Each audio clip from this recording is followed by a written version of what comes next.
we're talking about what you're talking about. You all ready for this? Dun, dun, dun, dun, dun. This is a sham. No. Nope. Y'all, just stop. Get real. Welcome to DBL. It's been a nice long break. How was everyone's Memorial Day weekend? What happened? What did you do? Linz, talk me through it. Well, Tori, you already know I almost burned my house down. I just shared the story. I left the stove on and we went out of town, and luckily my neighbor Chris, shout out to him, came in and called the fire department, and they found out that my stove was on and the thing was all burnt to a crisp. And so I'm happy that our house is not. Oh my God. Did they have to like come in and? No, it wasn't that bad. It just was a burnt. Like Colin bought all the new appliances for our house, so he's more offended that his stovetop burner is now not usable. Decimated. Yeah, decimated. But we'll get another one. Luckily, everything's okay and everybody's okay. Oh my God. And you went to? But we did go to Houston to go get Michaela, my stepdaughter, and she hung out with Kinsley again. We brought her back for the summer. Also, Gia, that's Michaela right there. Gia is my niece, so they're both staying with us for the summer, and then Colin's mom is also staying with us. Kinsley had her first meal at the table, you see. Oh my God. They're like our little mamas, no? Yeah, she ate some mashed potatoes there, so we had a good time. I love Texas. I mean, that's like my second home, so we had fun. And everybody came back with us, so now we have a full house. Summer's gonna be fun. Yeah. It's gonna be a crazy summer. What about you guys? Yeah, Erica, what about you? I was hanging out. I did. She's like, I had too many margaritas. Yeah. I was just hanging out. On Sunday, I was on Simone Sanders' show on MSNBC. Oh, dope. You look which was really gorgeous. cool. That was great. So that was pretty much the, y'all remember that she shed. Oh yeah, it brings back in the she shed. It brings back the quarantine memories. Oh man. I went. I walked around a lot of water. I'm trying to walk around a lot of water to like get the ions to help me out. So I walked around a little lake. There's no pictures of me. Oh, and I started a new cross stitch. Where's the lake at? I don't know. I was like, that's not a lake. I put up my twinkle lights, and then there's the lake. Okay, beautiful there's the lake. And guys, I got a new mattress with a Memorial Day sale. Doorbuster. Let me tell you, my back is aching. What did you get? I got a Stearns & Foster, longest mattress ever. This is like a commercial. Was on a Stearns & Foster. I got a cheap one last time, and my back is aching. You know, at some point you deserve. Lincoln. You deserve to have a good night's sleep as an adult. I feel like that age should have been like. Thank you. At 40, No, you should have been a while ago, Tori. You deserve a good sleep, and your back needs some rest. They say that you spend a lot of time in bed. You spend most of your time. I spend a lot of time crying in bed or just in bed. Anywho, we're taking a bit of a turn here. We like to welcome you with some warmth, but we are going to talk about some sad things, gun violence. It did not take a break this holiday weekend. There were, I can't believe I'm going to say this, at least 14 mass shootings from Saturday through Monday. 14. Meantime, in Florida, police arrested a 10-year-old for sending a threatening text message about a school shooting. The sheriff said, quote, right now is not the time to act like a little delinquent. It's not funny. The child made a fake threat, and now he's experiencing real consequences. That was a perp walk, and there's the mugshot. Of course, the sheriff released this. We are choosing not to show his face. If we can just get to, there we go, since he is a minor. Also in Florida, police arrested this 18-year-old man after he posted a photo of a rifle, a handgun, a tactical vest online, and captioned the photo, "Hey Siri, directions to the nearest school." He has been charged with a felony. We have some information, inside information, not info. I was like, double info. That's a double. The 10-year-old's message said, quote, I scammed my friend along with some pictures of money. I bought this along with an image of 4 assault rifles, and then said, get ready for Water Day, which was a school-sponsored event. What do we think about a 10-year-old on a perp walk and a mugshot? Is that gone too far, or are we totally okay with this? We don't have a choice. Like, yeah, there are literally, like, clearly the deterrents aren't strong enough. And we're saying, if you see something, say something. So if you're seeing it and we're doing something in response, what else do we have? What else can we do? Like, there can't be like I know he's 10. And I know that your brain isn't fully developed. That's a part of the problem. So I don't have an issue with it. I really don't have an issue. Lindsay? I mean, as a mom, I was looking like this is the worst case scenario, but I also think a lot of that parenting comes in at home. And so some of these mass shooters, I've been like, where are their grandparents or parents that are not noticing any of these signs that we saw online? So I'm actually happy this happened. I don't know if his face needed to be blasted, but I do know that some repercussions, almost like that show Scared Straight, people really do get scared straight. And so they'll be like, I'm not going to act like this. I'm fearful because I know that once you start surrounding a kid with those type of images and arresting, then they kind of have like this rate of getting back into it because they feel like it's them against the world. And there's been studies that have proven kind of more in detail what I'm saying. So I hope that this is a lesson versus like something that makes him feel like he needs to continue to act out and lash out for attention.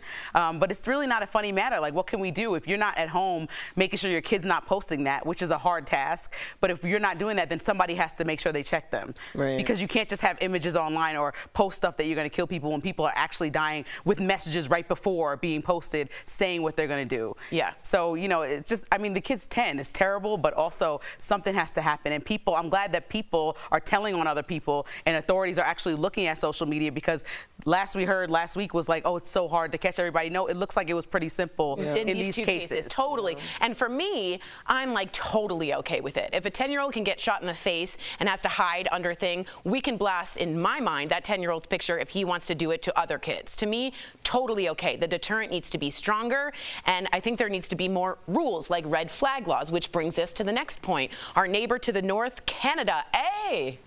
Hey. Yeah. Shout out to Karen. Yeah, shout out to Karen and your husband. Canada is proposing some really strict new restrictions on guns. Prime Minister Justin Trudeau proposed a national freeze on all handgun sales. That would prevent importing, buying, or selling handguns. Now, Canada already has plans to ban 1,500 types of military-style assault firearms and will now have a mandatory gun buyback program that will begin at the end of the year. Your husband is a dual citizenship with Canada. This seems to make very clear sense to me. Other countries have done the same, and they have fewer mass shootings. What are your thoughts? Yeah, we had this conversation actually a few weeks ago with when my in-laws were in town too, because it seems as though the culture is so different. Yeah. Because, like, let's say we're out and something flares up. I've taken off out of a venue before because something broke out, like a fight broke out, and I've taken off and left Anthony behind because he refused to run. And I'm like, you have to know that when things get that heated, that someone can actually shoot you, and someone did get stabbed at that venue that night.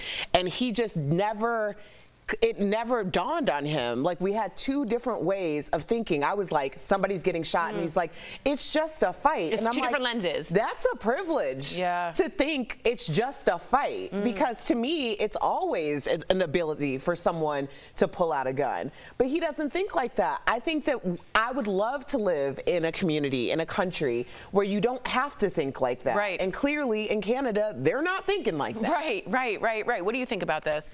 I mean, when we were in Texas, because I'm like, put on my journalist hat, I was on the bus to get our rental car asking like the whole bus about like what they felt about the gun laws and things like that.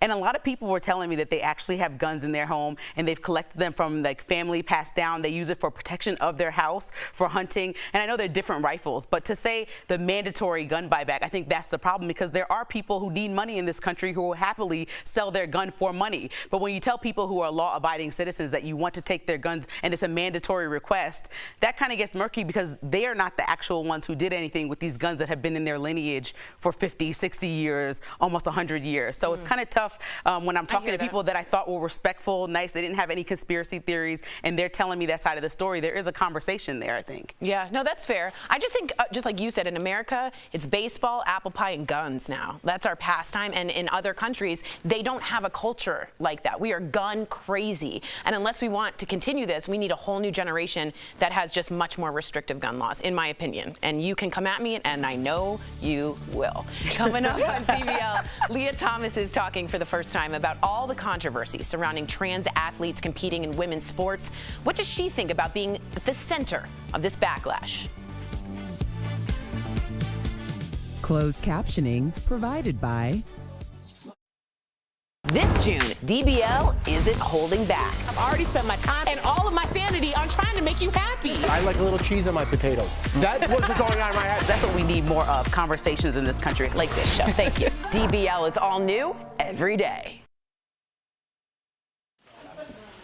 Oh! Adam Thompson writes in, Erica, you were fabulous on CNN. You and Lindsay are moving on up. MSNBC, don't steal all of our hosts. Stop it. Also, I'm one too. Okay, spot on tour. My house almost burned down. She's texting me like, are you kidding? Oh no, your mom? So tell us a little bit more about the stove, what it looks like really what happened. Are you needing a new stove? No, you know how it's a fire stove, so a gas. So just the plate that goes on top. I have a gas stove. Yeah.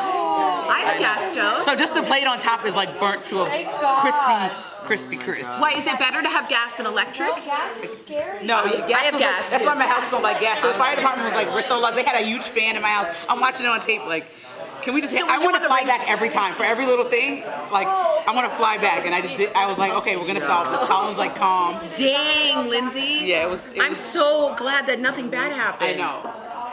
And the only reason nothing bad happened is because Chris, our neighbor, was watching our dog.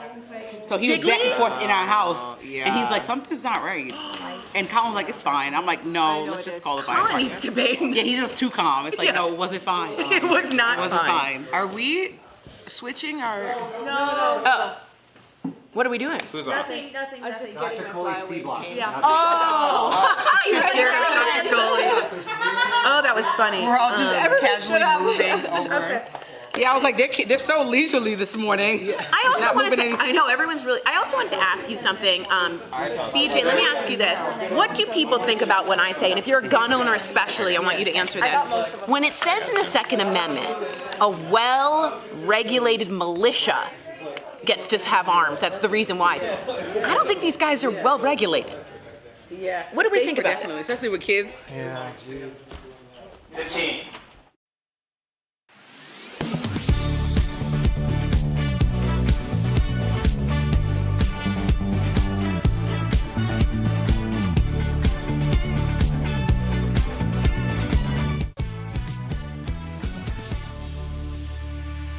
Welcome back. Now, for the first time, we're hearing from Leah Thomas. If you don't know, she's the UPenn swimmer who is at the center of the controversy about trans women competing in women's sports. A lot of folks, think she has a competitive advantage over cisgender female athletes.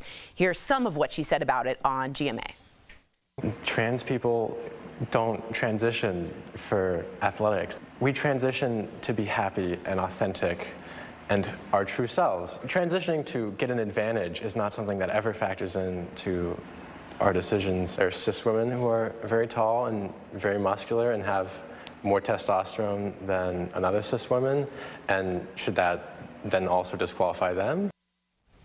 So I just want to start this conversation by saying that none of us up here think anything. We're not transphobic. This is an open, safe space to talk, I hope.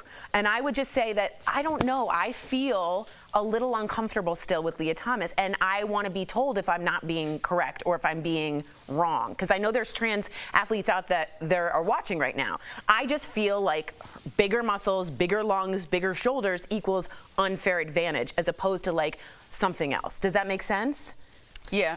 Well, I know you said, we always talk about this because I believe that people should have equal treatment and everything that the trans community is fighting for. For sure. Right? So then sometimes the conversation conflicts, but there's not been definitive studies to me that I've been looking through. It's been back and forth, and some of them have been done in the UK, some of them have been done here, but showing that there could be an advantage there. So people are still wrapping their head around the idea that we want to be inclusive, but also want to figure out how to best make sure that we're starting with A and equal counterparts, and we're actually making this race fair. And so I agree with Leah, what was said about we're not transitioning to win in sports. Of course. Right? We're transitioning to be happy. And that should be the #1 focus. But when we're talking about specifically sports, a game that's all based on rules and fairness and equality, or supposed to be, because when anybody does anything else that's out of line or out of the bounds of the rules, then we are like, okay, they cheated or this. And so we need to just look at it specifically with no opinion and just find out the actual facts and when we make our own decision. Because even it seems like the Olympic committees and everything are kind of trying to stay away from it and pushing it back to college colleges and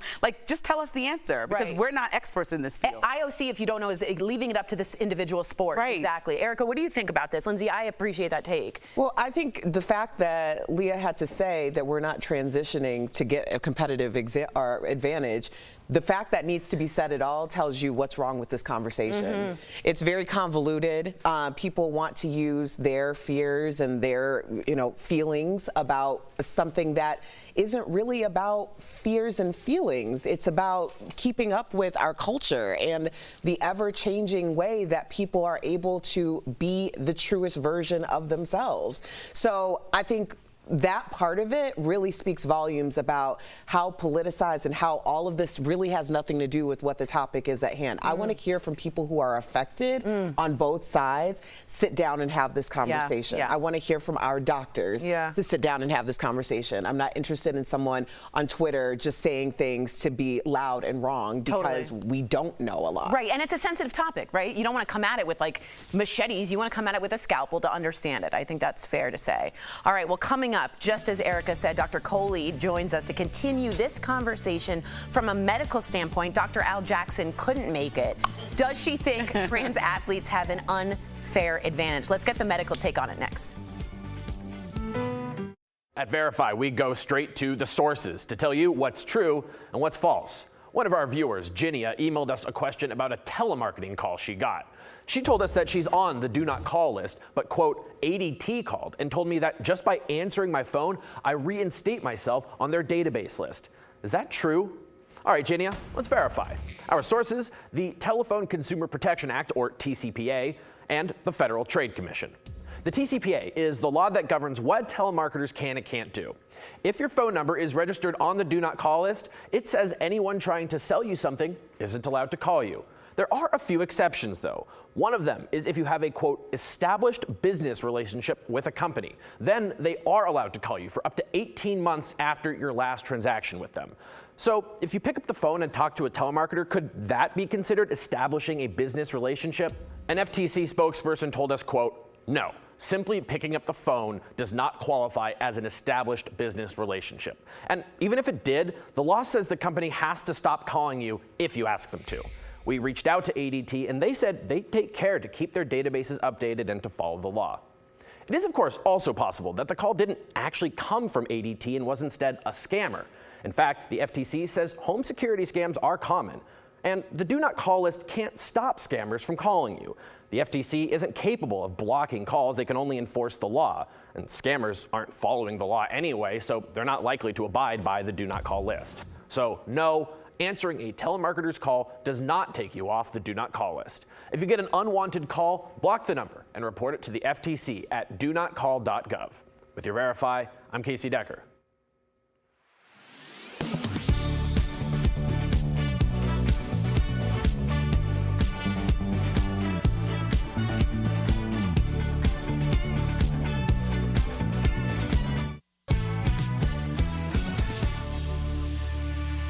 Welcome back. We're continuing our discussion about Leah Thomas, and thank you for being here, Dr. Coley. She's going to give us her expert medical opinion, which is good to have because we don't have that.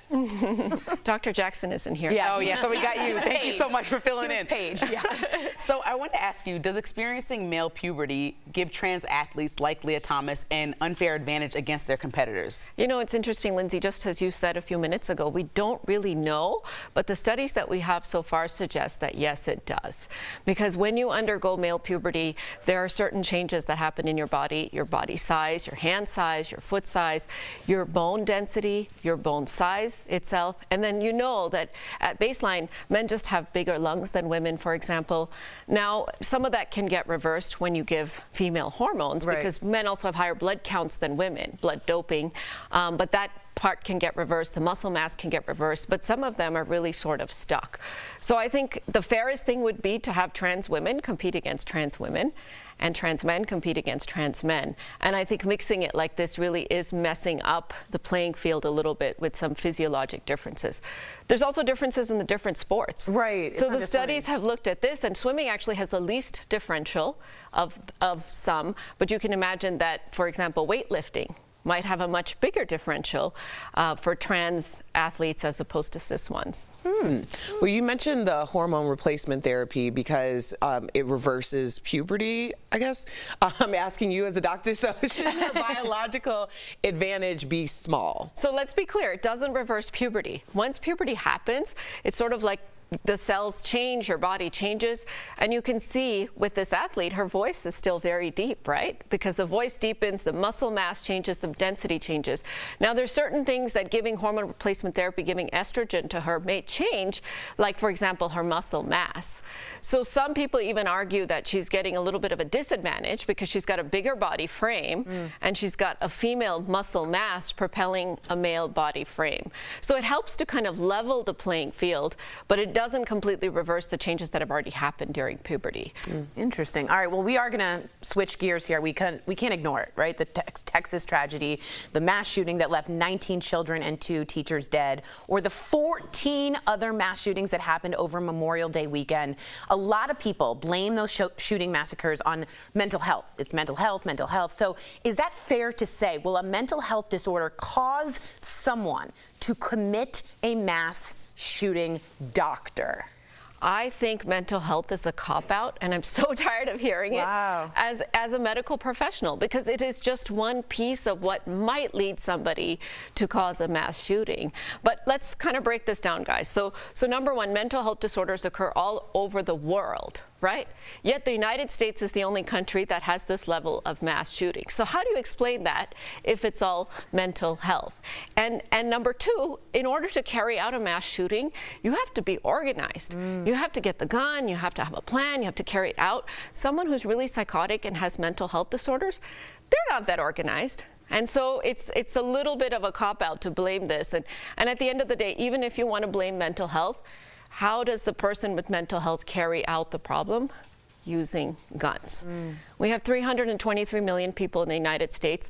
Any guesses as to how many guns people own? I think we have more than one per person. 400 million. Yeah. 98% of them owned by civilians. So the bottom line is, whether you want to blame mental health or not, which I really think is a bit of a cop-out, it still means we need to limit access to guns, because people with mental health disorders should not be able to get access to guns if that's what you think the problem is. Wow. Wow. Thank you very much, Dr. Coley. And I appreciate you giving your opinion on that. If you have a question or if you'd like Dr. Coley to answer, please write us on social media or info@dailyblastlive.com. We'll be right back. Thank you. Promotional consideration is brought to you by With summer right around the corner, more people are running to the thermostat to cool down their home. But what are the best ways to save on your energy bill? Let's verify. For these questions, we went to Logan Kreska, lead communications consultant at Duke Energy and the federal conservation program Energy Star. The first question, is it cheaper to leave your air conditioner on all day than to turn it off when you're gone? If you're leaving home just for the day, it's definitely more energy efficient to keep your air conditioning turned on. Just turn it up a few degrees higher than you might set it for comfort if you were at home. Kreska says the reason behind this is because it will take more energy to start up your AC and cool your home down. So we can verify that, yes, it is cheaper to leave your AC on all day. The next question, is there a temperature you should leave your air conditioner at to save the most money throughout the day? According to this graph by Energy Star, in the summer to save the most money, they suggest keeping your air conditioning at 78 degrees when you wake up, 85 degrees during the day, and 82 degrees when you're sleeping. But if you're like me, those temperatures are way too hot. So Kreska suggests bumping up the temp to where you feel the most comfortable. If you raise the temperature by just 2 degrees, this is, 2 degrees more than what you're generally comfortable with inside the house, what makes you feel cool. This is going to help you reduce your cooling costs by 5%. So we can verify that, yes, there's a temperature you should leave your air conditioner at to save the most money throughout the day. And finally, will leaving the ceiling fan on all day cool your home? Fans don't cool homes, they don't cool rooms, they cool people. So if you're in the home, turn that fan on. The fan can cool you down about 4 degrees, so Kreska says it's good to keep it on when you're home, but turn it off when you leave to get the most bang for your buck. So we can verify that, no, the ceiling fan does not cool your home. With your Verify, I'm Megan Bragg. Southwest Airlines is known for posting about its travel deals on social media, but some recent posts offering a free ticket drew a lot of attention and searches about the giveaway spiked on Google. So let's verify. Is Southwest Airlines giving away free tickets? Our sources are Southwest Airlines and the Better Business Bureau. Verify found two posts circulating from the Facebook page Southwest Air Fans, which is not an official Southwest Airlines page. One post asked people to write "done" in the comment section to claim their free ticket, and another asked people to fill out a survey. The real Southwest Airlines posted a warning calling these offers a scam. So, no, Southwest Airlines is not giving away free tickets. The BBB says this is a classic giveaway scam, where a scammer's page makes a post with the intention of having it go viral. When it does, they use that audience to get people to do something more malicious, like fill out a survey with personal information. This is hardly the first time Southwest has been used in a scam. We found the airline posted a warning a few years ago. With your Verify, I'm Brandon Lewis.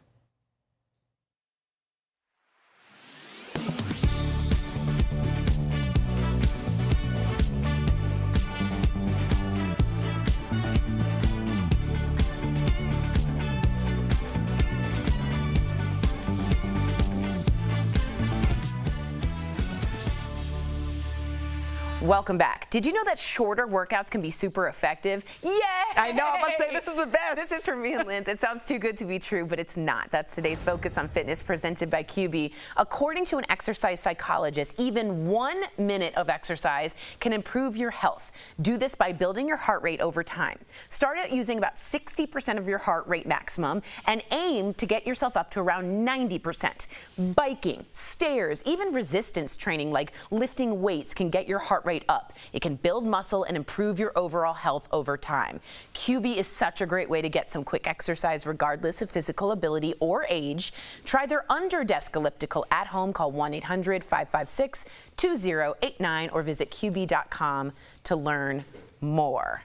You may have seen this over the weekend. I don't know if you know this, but the Mona Lisa was vandalized on Sunday. You didn't see this? No. It was a cake day when a man disguised as an elderly woman in a wheelchair smeared cake over it. Now, it's what was glass. his problem? It's behind glass, and it's bulletproof, first of all, and the painting was unharmed. Now, the man who did it right there told the crowd in French, "Think about the earth. There are people who are destroying the earth. This is why I did it. Think about the planet." Gosh, just why do people do things like this to get their point across? Even with PETA, like throwing red, whatever they paint on people, it's like, that is not effective. Let's not do this. Let's not like attack things and people that are not yours to prove a point. Why don't you just like start a campaign? That usually worked out in our history, set up a march. Yeah, change.org. Yeah, like you can even do it online. And the cake is so interesting. What's also funny is I studied the Mona Lisa. She always looked hungry to me. A little hungry. DBL's new every day. We'll see you same time, same place tomorrow. I'm also hungry. I am too. Right?